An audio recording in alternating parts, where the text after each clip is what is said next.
Pinoy's big wish, no more Jee-Ick-Joos. This is the heading of an article in Journal Online that could best describe the country's sentiment about this issue. Back on that night of January 29, 2017, the Philippine President might have been echoing the whole country's sentiment when he summoned his then security chiefs to an urgent meeting, after knowing about the murder of a South Korean businessman inside the headquarters of the Philippine National Police itself. He has decided to suspend the leading role of the police force in his drug crackdown campaign, as mentioned in an article in Reuters. After almost 3 years, how has this very controversial case developed, and what does the country think about this issue?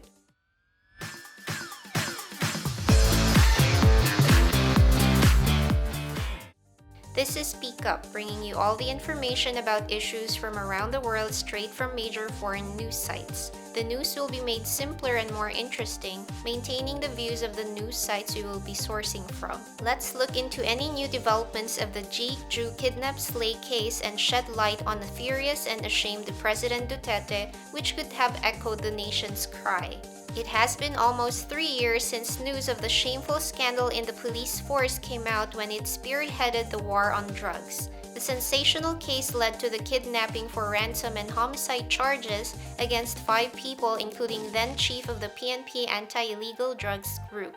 However, based on separate investigations conducted by the PNP and NBI, or National Bureau of Investigation, there were differences in the findings, especially about who the mastermind of the crime was. More stunning news came out in May of this year about the primary suspect in the abduction and slay case being granted bail. This was done despite the non-bailable complex offense committed by the accused. Meanwhile, the prosecution sought a whole departure order against him, as he was said to have means to travel and escape to another country to evade trial. As requested by the Korean government in 2016, there should be a speedy trial, but the rate it is going now is quite far from speedy.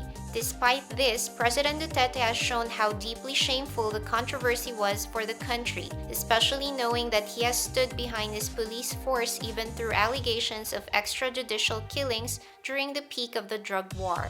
But the killing of the South Korean businessman has made the tough president do an unexpected turnaround, as he ordered a cleansing in the corrupt PNP and promised that the people involved in the controversial killing will be sentenced to the maximum. All the other accused except the alleged mastermind, who is out on bail, were charged with capital offenses, which have a maximum penalty of reclusion perpetua.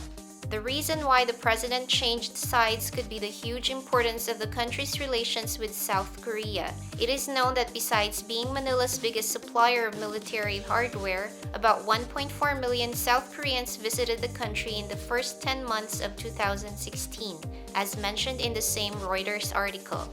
Security officials have said that the audacity of the killing and the attempt to use the drug war to cover for kidnap and ransom infuriated the president.